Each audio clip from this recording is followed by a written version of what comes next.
स्वागत है आप सबका। और अभी हम लोग देखने वाले हैं कक्षा 10 की जो है प्रश्नावली 1.2 उससे उसकी समस्याओं को बनाने से पहले, उसके प्रश्नों को हल करने से पहले उससे की जो जरूरत है मूलभूत जो आधारभूत जरूरत है, जानकारी है, उसको हम लोग जानेंगे। यानी कि उसको बेसिक्स को जानेंगे और उसके बाद जो है उसको बनाएंगे, ताकि जो है आपको, अगर आप बेसिक्स की क्लास भी अगर अच्छे से देख लेते हैं, ये जान लेते हैं, तो फिर आपको प्रश्नावली की जो भी है प्रश्न है उसको आप स्वयं सोल्व कर सकते हैं। तो ठीक है, चलिए आप इसको देखते हैं। और इसमें हम लोग दो चीजें देखेंगे मुख्य रूप से। एक ये कि अंक गणित की आधारभूत प्रमेय किसको बोलते हैं।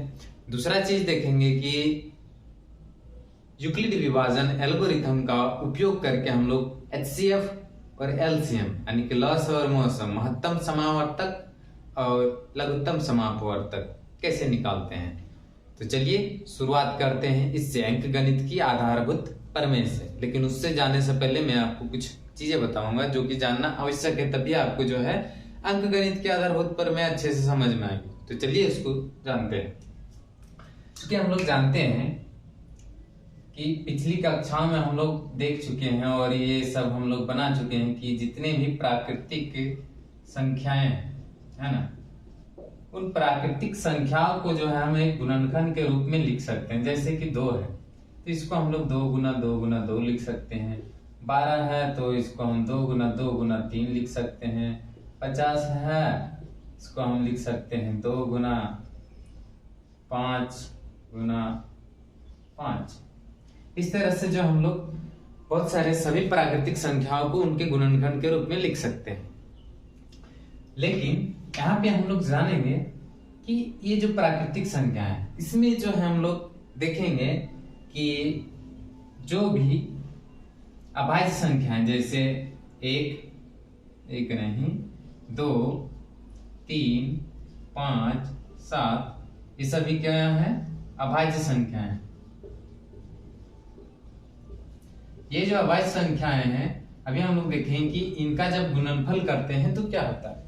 जैसे 2 और 3, 2 अभाज्य संख्याएं, इनका गुणनफल हम लोग निकालें 6 आया। 2 3 और 5 ये भी क्या है, तीनों अभाज्य संख्याएं, इनका गुणनफल आ जाएगा 30। और 7 और 5 का भी जब निकालते हैं गुणनफल तो आता है 35। और फिर 11 भी क्या है, अभाज्य संख्या है, तो 11 2 3 ये सब का भी निकालते हैं तो ये सारी संख्याएं हम लोग को मिलती है। फिर ये जो संख्याएं आए हैं, इन संख्याओं को हम लोग क्या कहेंगे, इन संख्याओं को कहेंगे कि अभाज्य संख्याओं के गुणनफल से प्राप्त संख्याएं हैं। तो यानी कि ये 6 है, इस 6 को हम कैसे लिख सकते हैं। 6 कोई संख्या है जिसको हम लोग क्या लिख सकते हैं, 2 अभाज्य संख्याओं के गुणनफल के रूप में लिख सकते हैं। उसी तरह से 30 को भी 3 अभाज्य संख्याओं के गुणनफल के रूप में लिखे हैं, 35 को भी लिखे हैं और 66 को भी लिखे हैं अभाज्य संख्याओं के गुणनफल के रूप में। तो क्या अभाज्य संख्याओं के गुणनफल से प्राप्त जो संख्याएं हैं, उनकी संख्या क्या निश्चित है या फिर अनंत है, यानी कि वो अपरिमित रूप से अनेक हैं या फिर कुछ निश्चित है जिनको हम गिन सकते हैं। तो चूंकि हम लोग जानते हैं कि प्राकृतिक संख्याएं क्या है, अनंत होती है। कितनी प्राकृतिक संख्या हमें नहीं मालूम, अपरिमित रूप से अनेक होती है। उसी तरह से अभाज्य संख्याएं भी 2 3 5 7 11 13 ये सभी जो है अभाज्य संख्या है। तो ये सब, इनकी संख्या भी क्या है, अपरिमित रूप से अनेक, अनंत है, क्योंकि ये इसी तरह से आगे चलता जाएगा। जिस तरह से गिनती आगे बढ़ती जाएगी उसी तरह से अभाज्य संख्याओं की गिनती भी आगे बढ़ती जाएगी। तो अभाज्य संख्याओं की संख्या भी अनंत है। तो इस प्रकार फिर हम लोग देखेंगे कि अभाज्य संख्याओं के किन्हीं 2 3 या फिर 3 से ज्यादा भी ले सकते हैं, 4 अभाज्य संख्याओं के गुणनफल से जो प्राप्त संख्याओं का संग्रह होगा, इसमें क्या होगा, संग्रह। ये कैसा संग्रह है, अभाज्य संख्याओं के गुणनफल से प्राप्त संख्याओं का संग्रह। जैसे हो गया यहाँ पे 6 है, 30 है, 35 और 66। ये जो संग्रह होगा, है ना, अभाज्य संख्याओं के गुणनफल से प्राप्त संग्रह, वो भी क्या होगा, एक अनंत होगा, यानी कि अपरिमित रूप से अनेक होंगे। ठीक है, तो इसमें अब हम लोग जानेंगे कि क्या भाज्य संख्याएं, ये देखिए, ये जितनी भी संख्याएं हैं ये सभी क्या है, अभाज्य संख्याओं के गुणनफल। और फिर हम लोग जानेंगे अभी कि जितने भी भाज्य संख्याएं, क्या उनको भी हम लोग अभाज्य संख्या के गुणनफल के रूप में लिख सकते हैं। तो देखिए 20 क्या है, एक भाज्य संख्या। 20 क्या है, ये सभी भाज्य संख्या है। 20 भाज्य संख्या है, तो इसको हम लोग लिख सकते हैं 2 गुना 2 गुना 5। 15 भी क्या है, भाज्य संख्या है, तो इसको हम लिख सकते हैं 3 गुना 5। 10 भी एक भाज्य संख्या है, इसको हम लोग लिख सकते हैं 2 गुना 5। 40 भी एक भाज्य संख्या है, इसको हम लोग लिख सकते हैं 2 गुना 2।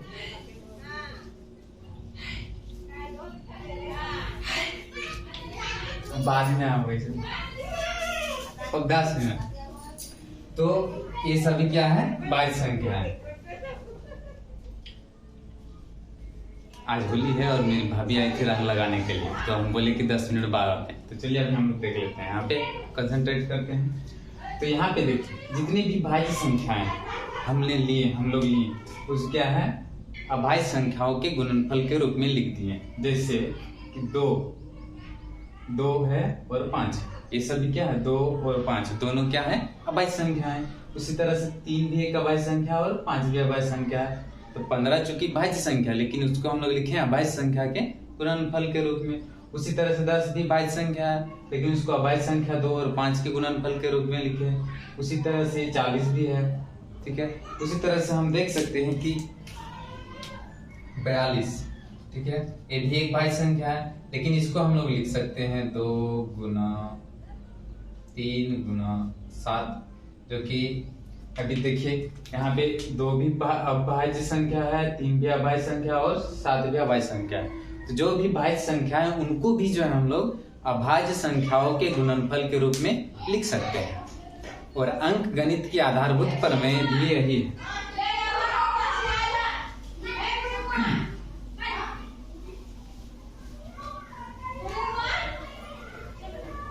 अंक गणित की आधारभूत प्रमेय को अगर हम लोग देखेंगे तो ये क्या कहता है कि अंक गणित के आधारभूत प्रमेय ये कहता है कि प्रत्येक भाज्य संख्या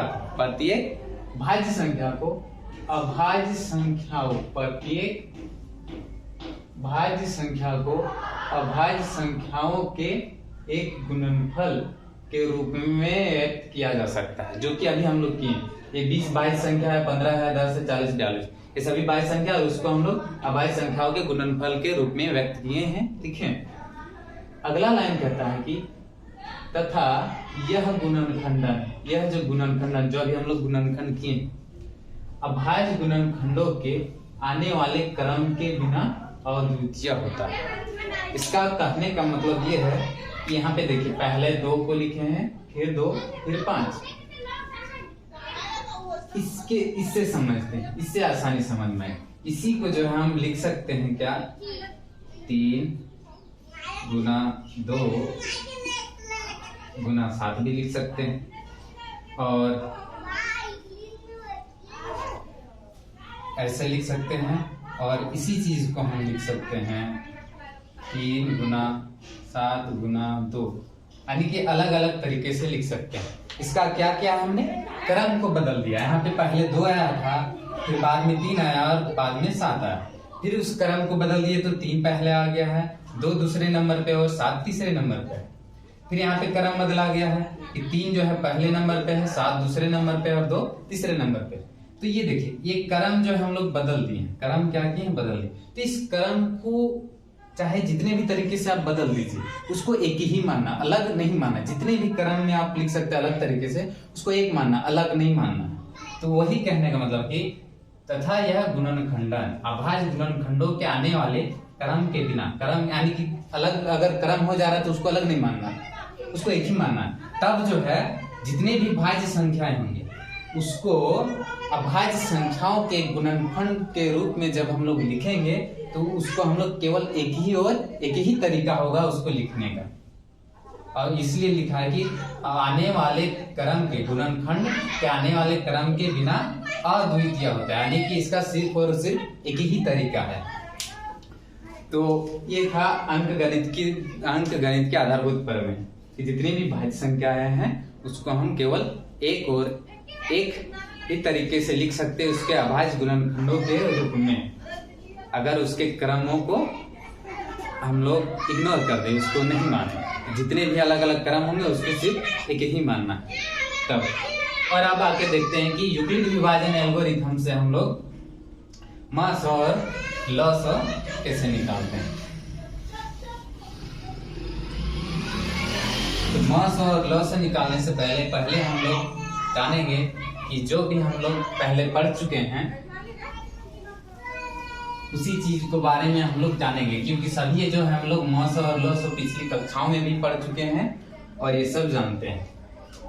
तो यहाँ पे देखिए, पहले हम लोग लेते हैं दो संख्या, चलिए 6 और 20, ठीक। 6 का लिखते हैं हम लोग तो 2 गुना 3 लिखेंगे, और यहाँ पे 20 को क्या लिख सकते हैं 2 गुना 5 ऐसे लिख सकते हैं।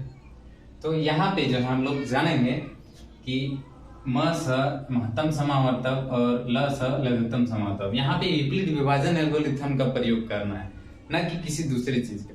तो अभी तक जो हम लोग करते आ रहे थे वो हम लोग गुणनखंड विधि से ल स और म स निकालते थे। वो कैसे निकालते थे?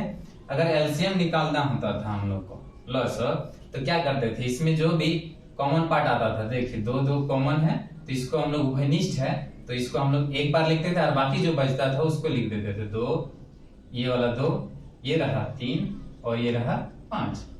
तो ये आ जाता था एलसीएम, 2 दूनी 4 के 12 बचे 60 आ गया एलसीएम। वहीं अगर एचसीएफ निकालना होता था तो जो भी उभयनिष्ठ आता था सिर्फ उसी को लिखते थे। देखिए जो भी उभयनिष्ठ है उसी को लिखें, तो ये हो जाता था एचसीएफ। तो यहाँ पे यूक्लिड विभाजन एल्गोरिथम प्रमेय में अलग क्या होगा उसको देखिए। इसमें अलग बात ये होगा कि ये है एचसीएफ निकालने का फॉर्मूला, ठीक है, यूक्लिड विभाजन का प्रमेय से, और ये है हम लोग का एलसीएम निकालना। तो देखिए एचसीएफ में क्या कर, प्रत्येक उभयनिष्ठ अभाज्य गुणनखंड की सबसे छोटी घात का गुणनफल, यानी कि जो भी संख्याएं दिए हुए रहेंगी, जैसे कि यहाँ पे 6 था और यहाँ पे कितना था 20, 2 संख्याओं थे। इन दोनों संख्याओं को क्या करना, सबसे पहले हम लोग को अभाज्य गुणनखंड के रूप में व्यक्त करना। तो इसको लिखेंगे हम लोग 2 गुना 3। तो देखिए 2 भी अभाज्य संख्या है और 3 भी अभाज्य संख्या है। फिर 20 को लिखेंगे 2 गुना 5। देखिए 2 भी अभाज्य संख्या और 5 भी अभाज्य संख्या है, हालांकि 2 बार आया, तो इसको हम लोग अभाज्य संख्याओं के गुणनखंड के रूप में लिख दिए। फिर हम लोग देखेंगे इसका पावर, देखेंगे 2 का पावर कितना है 1 है, और यहाँ पे 3 का पावर भी क्या है 1 पावर, यानी कि घात, ठीक है। तो 2 गुना 2 यानी कि 2 का घात यहाँ पे 2 है और 5 का घात क्या है 1 है। तब इसका एचसीएफ है ना, एचसीएफ जो होगा 6 का और 20 का, और एलसीएम जो होगा 6 का और 20 का, वो कैसे होगा देखिए। यहाँ पे क्या लिखा है, प्रत्येक उभयनिष्ठ यानी कि कॉमन अभाज्य गुणनखंड की सबसे छोटी घात का गुणनफल, यानी कि उभयनिष्ठ संख्या जो है अभाज्य संख्या 1 भी हो सकती है, 1 से ज्यादा भी हो सकती है। तो यहाँ पे देखिए इन दोनों में जो है 6 और 20 में जो है उभयनिष्ठ कौन सी अभाज्य संख्या है ना 2 है। 2 ऐसी अभाज्य संख्या है जो कि इसमें भी उपस्थित है और इसमें भी। 3 देखिए सिर्फ 6 वाले में है, 5 देखेंगे तो सिर्फ 20 वाला में है, दोनों में उभयनिष्ठ नहीं है, कॉमन नहीं है, 2 ही एक ऐसा है। और तो तब जो है तब क्या देखेंगे, सबसे छोटी घात का गुणनफल। तो 2 का सबसे छोटी घात क्या है, यहाँ पे देखिए 2 का अधिकतम घात 2 है और न्यूनतम कम से कम घात 1 है, तो इसका एचसीएफ हो जाएगा 2 का घात 1 यानी कि 2। और एलसीएम में क्या कहता है कि प्रत्येक अभाज्य गुणनखंड की सबसे बड़ी घात का गुणनफल प्रत्येक अभाज्य गुणनखंड की, यानी कि जितनी भी अभाज्य संख्याएं हैं उसमें सबकी अधिकतम घात, सबसे बड़ी घात जो है उसको, उसका गुणनफल। तो यहाँ पे देखिए कितनी अभाज्य संख्या है, 2 है, 3 है और 5 है, तो उनकी सबसे अधिकतम घात, सबसे बड़ी घात, तो देखिए 2 की अधिकतम घात क्या है, 2 है, उसका गुणनफल, और 3 की अधिकतम घात क्या है, 1 है, उसका गुणनफल, और 5 का अधिकतम घात क्या है, 1, तो उसका गुणनफल। तो यहाँ हो गया 2 दूनी 4, तो ये 12 बचे 60, तो ये आ गया 60। तो ये था यूक्लिड विभाजन एल्गोरिथम से एलसीएम और एचसीएफ निकालने का तरीका। इसमें क्या करते हैं, जो भी संख्याएं दिए हैं उसको पहले हम लोग अभाज्य गुणनखंडों के रूप में लिखें और फिर जो है इस तरह से बना। एचसीएफ में बस यही बात ध्यान देना है कि आपको वो प्रत्येक उभयनिष्ठ अभाज्य संख्याओं को देखना है कि कौन कौन सा कॉमन है, और उनकी जो है न्यूनतम घात को एचसीएफ के लिए लेते हैं, और फिर जितने भी अभाज्य संख्याएं हैं दोनों में, है ना, उन सब की अधिकतम घातों को लिखते हैं और उनको गुना करते हैं कब, जब एलसीएम निकालना होता है। तो एक उदाहरण लेंगे हम लोग और बनाएंगे।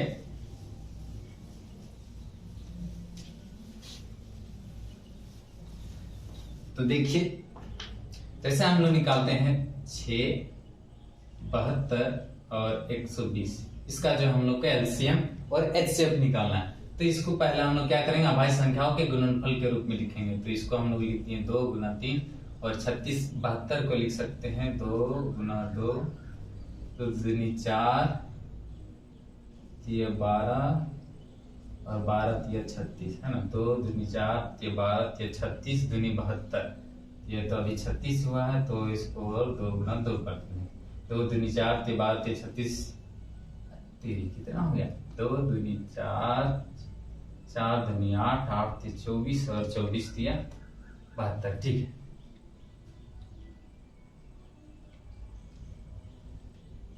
एक 120 को लिखेंगे तो 2 गुना 3 गुना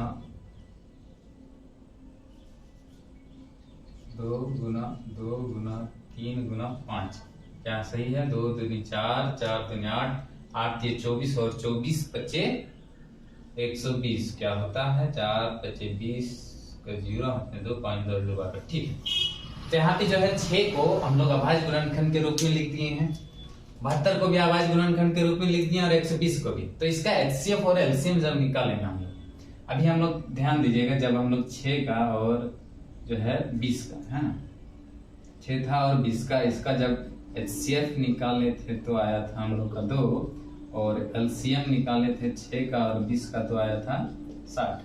अभी क्यों इसको याद रखना है, लिखे हैं आपको अभी बताएंगे, ठीक है।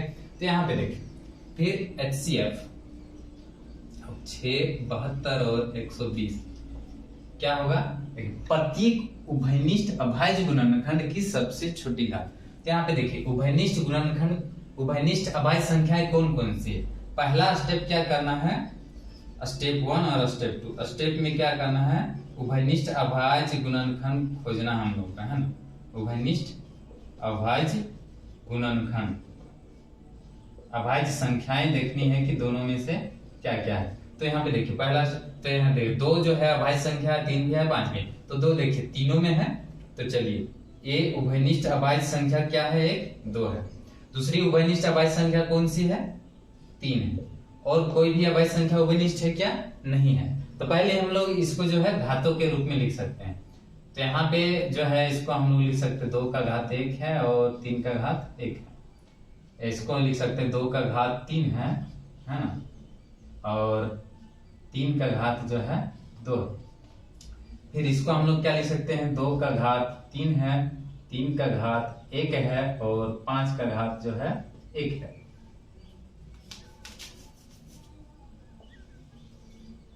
ठीक है, तो इसमें देखिए उभयनिष्ठ अभाज्य संख्याएं कौन कौन सी है, केवल 2 है और 3 है। तो एचसीएफ निकालने के लिए उभयनिष्ठ अभाज्य गुणनखंड की सबसे छोटी घात का गुणनफल, तो उभयनिष्ठ है 2, तो 2 का सबसे छोटा घात क्या है, यहाँ पे देखिए 3 बड़ी बड़ी है घात है और 2 का सबसे छोटा घात 1 है, उसका गुणनफल प्लस 3 का भी सबसे छोटा घात, 3 का घात 2 भी है और 1 भी है, तो सबसे छोटा घात क्या है? 1 है, तो 3 का घात 1।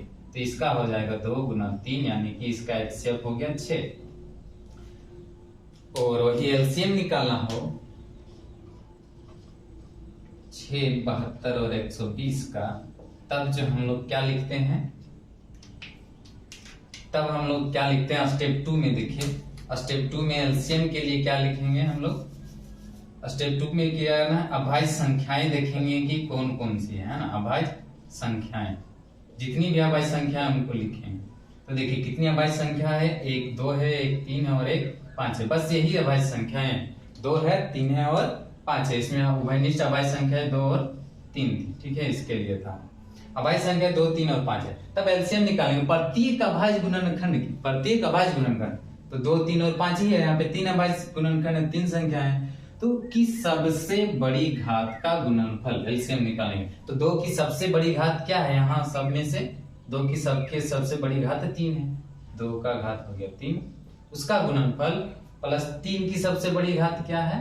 1 2, यानी कि 3 का पावर 2, और 5 की सबसे बड़ी घात क्या है? 1 ही है, तो ये हो गया हम लोग का HCF एलसीएम। तो 2 दूनी 4 दूनी 8 और गुना 3 3 9 और गुना 5, ठीक है, 8 5 40 और 9 36, 360 आ गया एलसीएम। तो ऐसे हम लोग लस और मस निकालते हैं यूक्लिड विभाजन एल्गोरिथम का उपयोग करके। आपको बस 2 चीज ध्यान रखनी है। स्टेप 1 HCF के लिए उभयनिष्ठ अभाज्य संख्याएं देखनी है कितनी है, और उसकी सबसे छोटी घातों को गुना कर देना है। एलसीएम निकालने के लिए जितनी अभाज्य संख्या है उसको देखना है, और उनकी सबसे जो बड़ी घात है सभी में से संख्याओं में से जिनकी HCF और एलसीएम निकालनी होती है, और उसके सबसे बड़ी घातों को लिख के गुना कर देंगे तो वो एलसीएम होता है। एक बात गौर करने वाली है कि चलिए हम लोग देखते हैं कि 6 और 8 का भी हम लोग निकाल लेते हैं कि एलसीएम और एचसीएफ क्या हो। तो 6 का हो जाएगा 2 गुना 3, और 8 को हम लोग लिख सकते हैं 2 गुना 2 गुना 2, यानी कि इसका 2 का घात हो गया 1 और 3 का घात 1, और यहाँ पे 2 का घात 3 हो गया। तो इसका जब HCF निकालेंगे तो HCF क्या होगा? सबसे छोटी घात उभयनिष्ठ, तो 2 है जो कि दोनों में उपस्थित है, और उसका सबसे छोटी घात 1, तो ये हो गया 2 HCF। और जब एलसीएम निकालेंगे 6 और 8 का, तो एलसीएम क्या होगा? सबसे बड़ी घातों का गुणनफल, तो 2 का सबसे बड़ी घात 3 है और 3 का सबसे बड़ी घात 1 है, तो 2 दूनी 4 दूनी 8, यह हो गया 24 आ गया ये एलसीएम। तब एक गौर करने वाली बात ये है कि जब अभी हम लोग निकाले थे HCF किसका? 6 और 20 का, तो आया था 2, और एलसीएम निकाले थे किसका? 6 और 20 का, तो आया था 7। तो इसके एलसीएम और HCF, ठीक है, एलसीएम को और HCF को और एलसीएम को जब गुना करते हैं तो कितना आता है? देखिए 120 आया। और ये 2 संख्याएं कौन सी थी?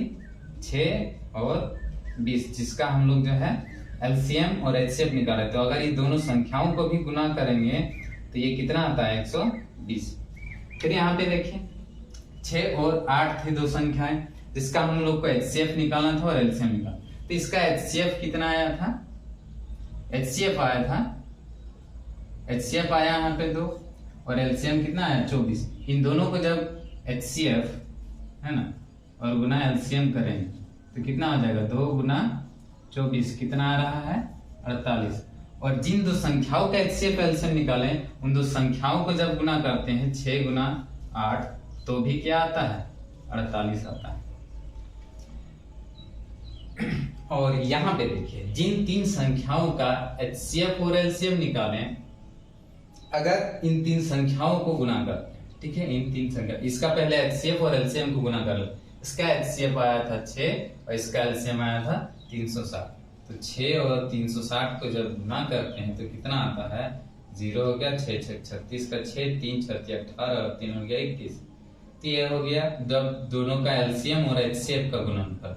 और इन तीनों संख्याओं का जब गुना करेंगे 72 गुना 120, तो क्या आता है? ये आ जाएगा 6 दूनी 12 के 2, 8 में 1, 6 7 42 और 1 43। अब इसको जो है फिर 120 से गुना करें तो 12 दूनी 24 का 4, 2 12 36, 2 38 और 12 चौक 48 और 3 हो गया 51 और 1 0। तो देखिए ध्यान देने वाली बात यह है कि ये बिल्कुल ध्यान से देखिए, ये बहुत जरूरी बात है कि जब HCF और LCM दो संख्याओं का निकालते, कितनी संख्याओं का? दो संख्याओं का, तो उन दोनों संख्याओं का गुणनफल किसका निकाला था? 6 का और 20 का। कितना है? दोनों संख्याओं का गुणनफल 120। और इनका जो LCM और HCF आया था, कितना आया था? HCF 2 और 60। तो LCM और HCF को भी गुना किए तो आया 120। यानी कि जब हम लोग दो संख्याओं का HCF और LCM निकालेंगे और उसको गुना करेंगे तो जो आएगा 120, वही जो है उन दोनों संख्याओं का गुणनफल के बराबर आएगा। यहाँ पे देखिए, जिन दो संख्या का हम लोग LCM और HCF निकाले हैं तो उन दोनों संख्याओं का गुणनफल कितना है? 48। और ये दोनों संख्याओं का LCM और HCF का गुणनफल भी कितना है? 48। यानी कि जब भी हम लोग दो संख्या का LCM और HCF निकालेंगे तो उन दोनों संख्याओं का गुणनफल उसके HCF और LCM के गुणनफल के बराबर होता है। लेकिन क्या ये तीन संख्याओं का जब LCM और HCF निकालते हैं तब क्या ये होता है? तो नहीं, ये सिर्फ दो संख्याओं के लिए ही लागू होता है। जैसे कि यहाँ पे देखिए, जब हम लोग तीन संख्या ली 6, 72 और 120, तो उसका देखिए HCF कितना आया? 6 और LCM कितना आया? 360। तो इसके HCF और LCM का जो गुणनफल आया 2160 आया। और इन तीनों संख्याओं का गुणनफल क्या आया है? इतना आया। यानी कि तीन संख्याओं का जब हम लोग LCM और HCF निकालेंगे तो इन तीनों संख्याओं का गुणनफल उसके HCF और LCM के गुणनफल के बराबर नहीं होता है। ऐसा सिर्फ कब होता है? जब हम लोग दो संख्याओं का HCF और LCM निकालते हैं।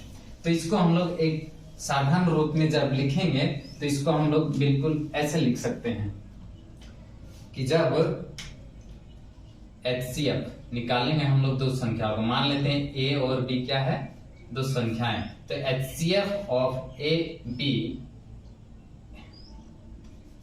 इंटू LCM ऑफ AB बराबर क्या हो जाएगा? A into B। यानी कि जिन दो संख्याओं का हम लोग A और B का LCM और HCF निकालेंगे तो उसका LCM और HCF का गुणनफल उन दोनों संख्याओं के गुणनफल के बराबर होता है। जैसे कि यहाँ पे देखिए, वहां पे लिखा हुआ है कि HCF ऑफ 6 और 8 कितना आया था?